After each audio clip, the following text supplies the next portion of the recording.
Hey everybody, welcome back to the MetaStellar YouTube channel. Today, as on every Friday, we have reviews of 5 best-selling free science fiction and fantasy books for you that you can get right now and get them quickly while they're still free because they don't stay free for long. Every Friday, the team here at MetaStellar, that's here at MetaStellar, we get together and read the first few chapters of each of the top 5 books on the Amazon free sci-fi and fantasy bestseller list. Yes, they have a bestseller list just for fantasy and science fiction books, and specifically for free science fiction and fantasy books. List changes all the time because publishers make their books free to suck you in.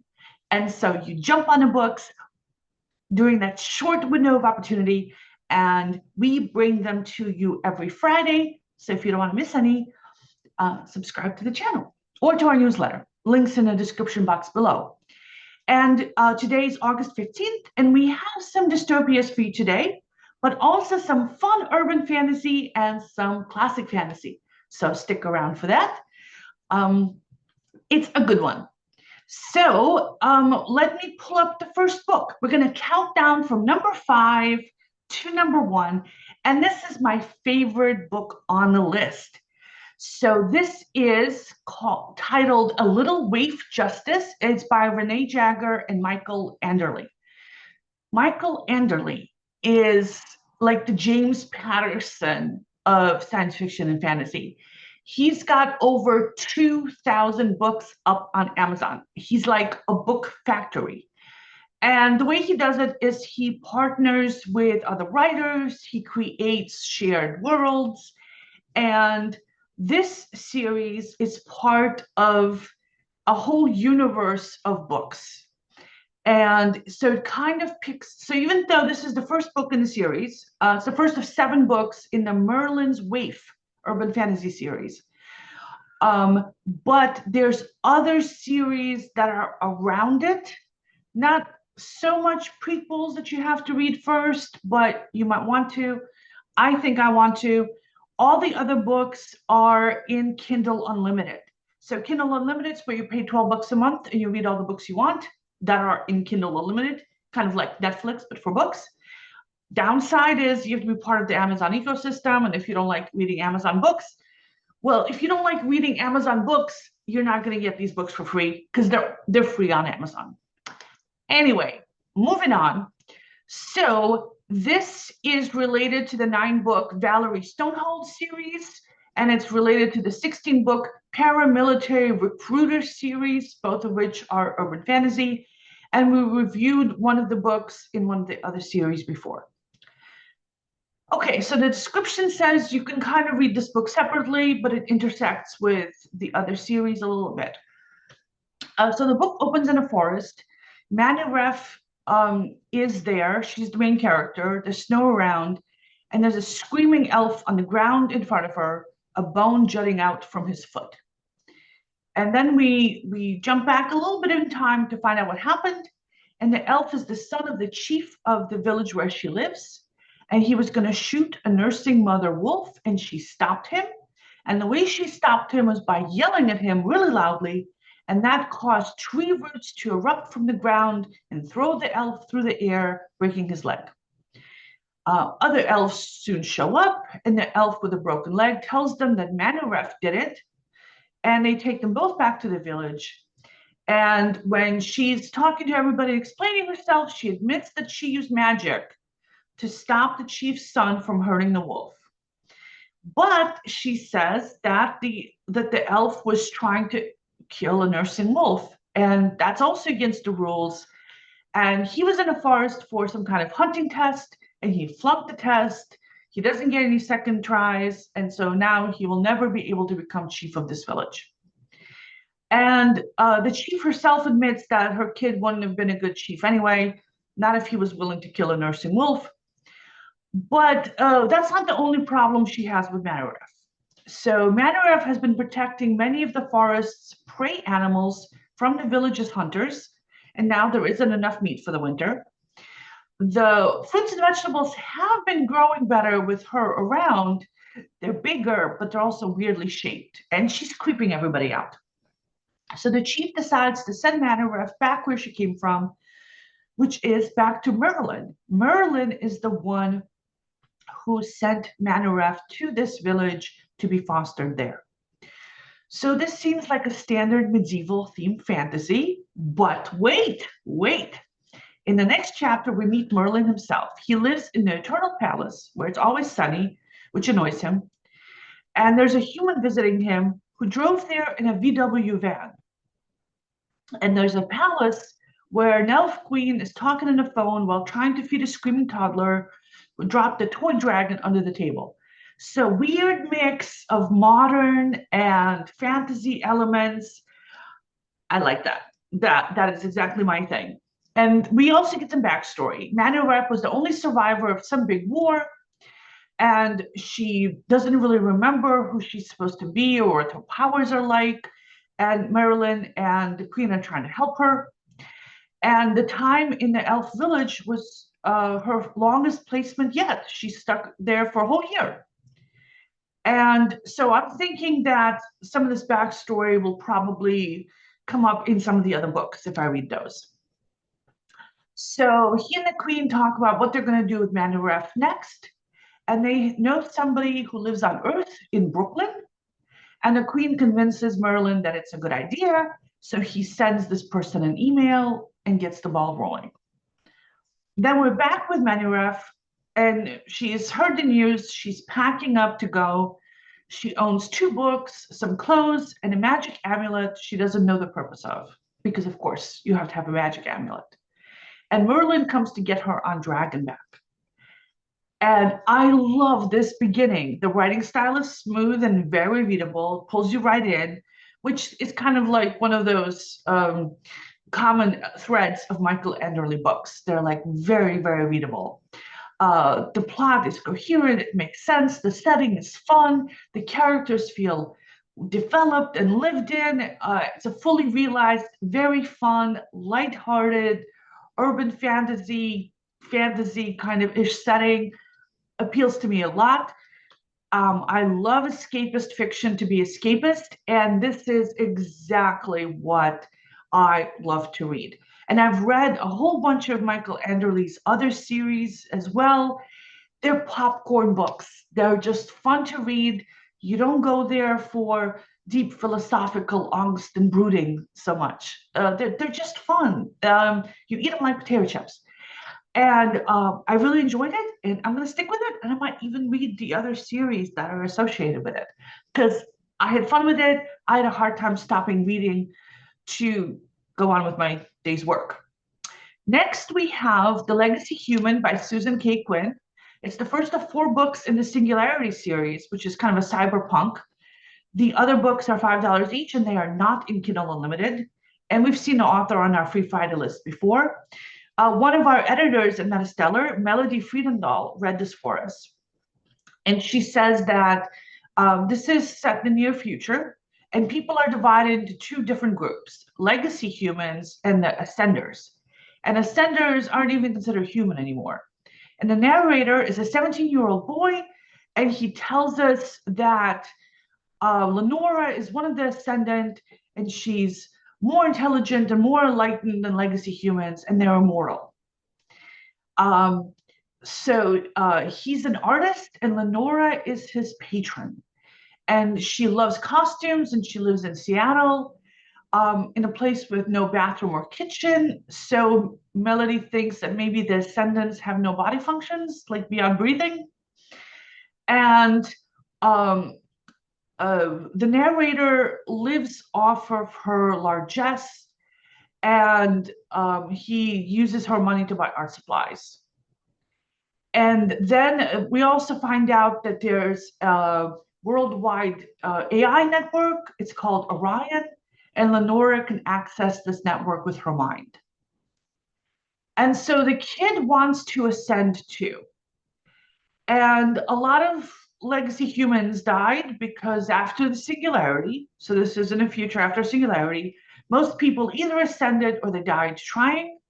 But his great-grandfather decided not to try to ascend, and his descendants lost that option forever. And he and all the other legacy humans basically live like favorite pets, and they're only kept around because of their DNA. And he really likes Lenora. He's got a crush on her, and but their relationship is forbidden. So you know, so that's there. There's a romance brewing, I'm guessing. Um, and Lenora is like has a perfect shape because she's this perfect human being. And our narrator accidentally sees her making out with another of these ascended people, and he's really jealous. And at this point, we finally learn his name, and it's Elijah. So I hate books that don't tell us the protagonist's name right up front, and you have to like read on and on and on to find out who's actually telling us everything. And aside from these homes of these ascenders, Seattle is a wasteland of violence and filth. And on a tram, Elijah saves a girl younger than himself from a drug addict's attack. And he buys some paintbrushes from her. And then he visits Cyrus, who's kind of like a brother to him. And Cyrus works in a biohacking shop, and he has to like say a password to get in. And everything sold there is highly illegal. If the senders find out, there's capital punishment for the owner and possibly for the customers as well. So maybe they're not so enlightened. And Cyrus gives him a black market medicine for his mother. She's sick, and the senders could cure her, but they just don't bother. So there is a way that legacy humans can ascend. If they win the Art Olympics, this is the ultimate prize.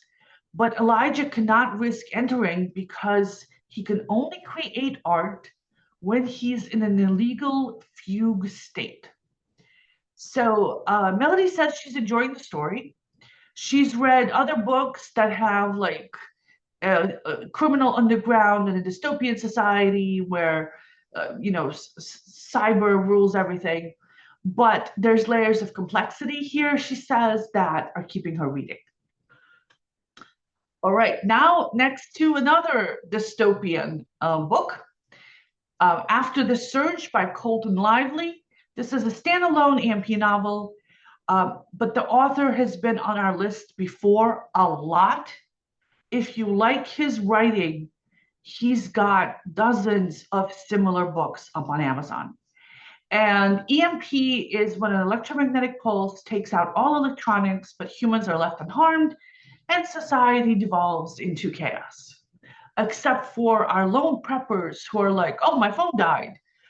That must have been an EMP attack, pulling out the gun, killing everybody before they kill. He gets killed. I don't like these books, but Alex loves them, and he says these are popcorn books, and he reads a lot of them for us. So in chapter 1, he says, we meet Cass, and she's riding her horse Dancer on her land, and they run into Bo on the edge of her property. Bo is a reporter and an old friend of Cass, but they had some falling out, and Cass isn't happy to see him. And then we find out that Cass used to be an astronaut, but some horrible accident happened up in space, another astronaut died, and now Bo has come to her looking for a story. The other astronaut was the father of Cass's daughter, Ray, and Ray was only 6 when he died. And there's a tense discussion. Bo tells Cass he's going to print a new article with some newly released information that explains how this accident happened.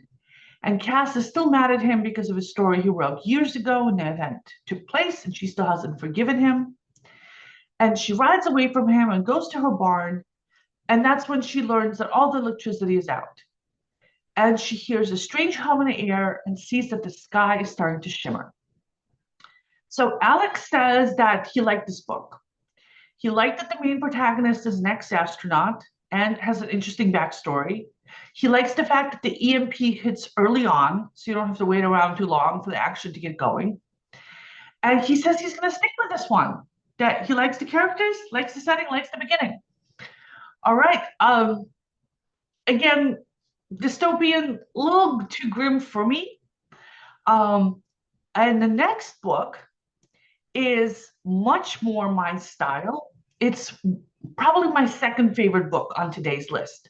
This is Legacy by C.J. Pyrah, and it's the first of three books in the Dead God series, an epic fantasy. The other books are $4 each, and they are not in Kindle Unlimited. And so the book begins in a typical epic fantasy prologue. Guards are storming through a palace, shields up, swords drawn. There's a battle happening. The royals are dead. There's debris and bodies everywhere. Looters are grabbing everything they can. But not all the royals are dead. Our guards are protecting a princess. The looters attack them, and we find out that the princess isn't too shabby with a sword. And we also learn that her father is still alive and that he's fled for a ship. And there's a magic spell protecting the castle's treasury. And they go there, and the spell goes wrong somehow, and the princess is knocked unconscious.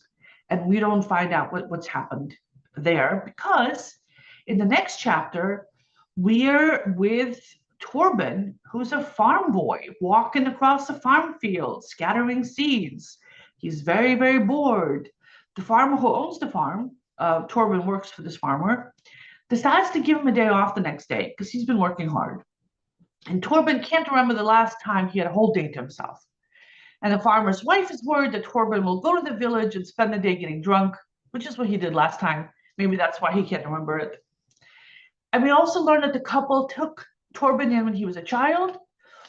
Torben goes to his room to clean up. He puts on his best outfit, which isn't all that best, but I guess better than what he had on while doing farm chores. And an arm ring falls out, and it's the only thing he's got left from his father, and on a whim, he puts it on his arm.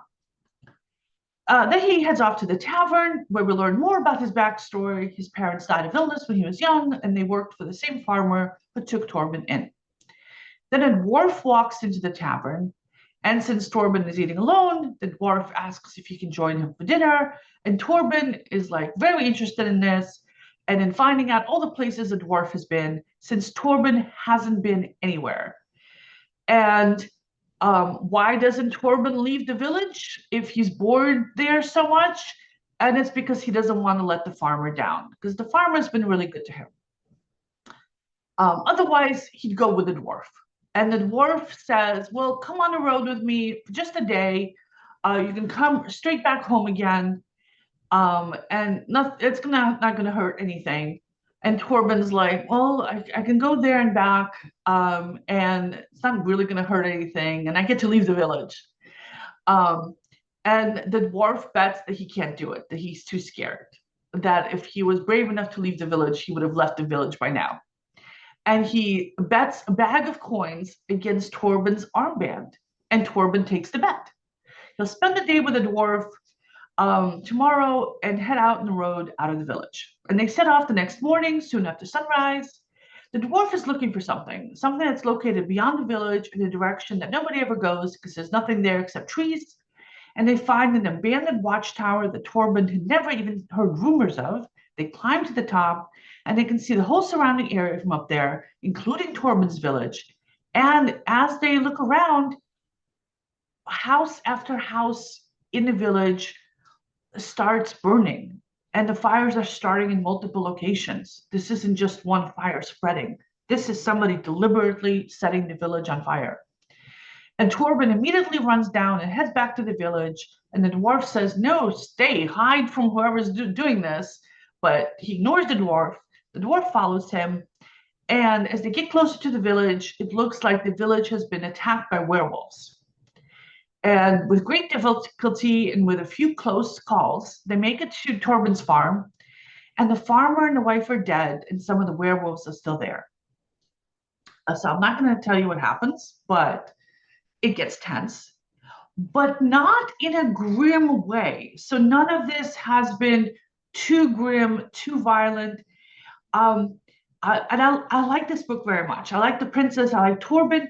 The writing style reminds me most of the Chronicles of Prydain by Lloyd Alexander. So if you guys are classic fantasy buffs, that's the vibe I got. So there's daring do and there's adventure, but people for the most part are nice. And the protagonist is nice and well-meaning farm boy, and there's a princess out there somewhere. Very definitely has very much the feel of classic fantasy. I enjoyed it. Definitely escapist. Definitely a pleasant way to spend the time. Next, before we go on to book number 1 on today's list, which has a ton of 5-star reviews. Before we get to it, I'd like to thank our Patreon supporters, including our newest supporter, Marianne Connolly. Now, all the money that we get through Patreon and through the YouTube channel memberships goes to pay for original fiction on MetaStellar. We publish original short stories, reprints, excerpts, book reviews, essays, all sorts of stuff on the website. Everything is free. We are also even serializing novels. So we've serialized Gods and Monsters by E.E. King, which is on the Nebula Award reading list, which is awesome. The book is amazing. The entire serialization is still up for free on our website. And she read the entire book for our YouTube channel. And the link to that playlist is down below as well, completely free. Or you can buy the book in electronic and print form from all major bookstores. We're currently serializing, just finished serializing RENNA'S Crossing, also available for free on our website and through our YouTube channel. The author read it for us. And we have 3 anthologies that we've serialized, 3 anthologies that we've published, and those are all available in all the major bookstores. We're currently finishing up anthology number 4, and they're our best of the year anthologies. All of us are volunteers. We've got somewhere around 100 volunteers right now working on MetaStellar, judging, editing, putting stuff up on the website, doing book reviews. We had 2 people helping me out with the book reviews today. We normally have Emma as well, who is editing our current anthology. So everything is volunteer. All the money goes to our original fiction writers. So if you want to support new authors, new human authors, not AI authors, human authors who are writing actual human fiction in the areas of science fiction, fantasy, and horror, we would love your support. You guys make it all possible. Thank you so much. We love you. Let's go on to book number 1. So this is The Cut, or Just Cut, by Annelie Wendeberg. It's the first of 4 books in the 1 out of 2,986, a dystopian adventure series. The other books are $6 to $8 each, and they're not in Kindle Unlimited. So 1 out of 2,986, that refers to how many people survived this huge pandemic. And so that does not make me happy, because I don't like books about surviving pandemics or not surviving pandemics, as the case may be. It's close to home. It's unpleasant. I don't want to have an unpleasant experience reading a book. So this book, but a lot of people do like it. Like I said, it has more than 1,000 5-star reviews on Amazon, and people do enjoy it. I don't know why, but people watch all these things. There's all these TV shows with like dystopian futures and The Last of Us and all this other stuff. I do not understand that at all. But I do have to say that it's very readable, and the main character is very likable. So her name is Michaela, and she's a teenager, and she's considering her own death because her grades are bad, and she's a girl, and she comes from the wrong family, and she will never be able to be the new turbine house keeper. So the turbine house is where the turbine is, which generates electricity for the village. She's really into machinery, and her father seems to be running it right now. And this is also when we learned that there was a pandemic, and also that religions are now illegal, and all the girls have to be married off when they turn 15 and have tons of babies. It's one of those dystopian societies. And a couple of people visit the village, the doctors, to give her a physical, to give all the kids physicals, not the usual village doctor who normally gives them physicals, which is odd, but nobody explains why. And then she and the other teenagers are marched off to take the last 2 of their school exams. And we find out that she's really, really bad at her studies. So she can't answer any history questions at all because she can't focus on history. She can do the math because her dad helped her with it, but she's really, really bad at most of her academic subjects. She's also really bad at getting along with people, and she really only likes working with machines. And then when she gets home, something goes wrong with the turbine, and her father isn't around. Her mother says he suddenly got sick, so Michaela has to fix it. And at first, she dives down to the water intake because it's based on water, and that part's fine. Then she climbs inside because she discovers that somebody has put hemp inside the turbine itself, where the metal blades are supposed to turn. And she clears it out, she fixes it, and um, and she discovers the man who she thought was responsible for the sabotage, and he comes at her, and she defends herself with a wrench. But it's all been a test. The sabotage, the medical exam, the guy, everything.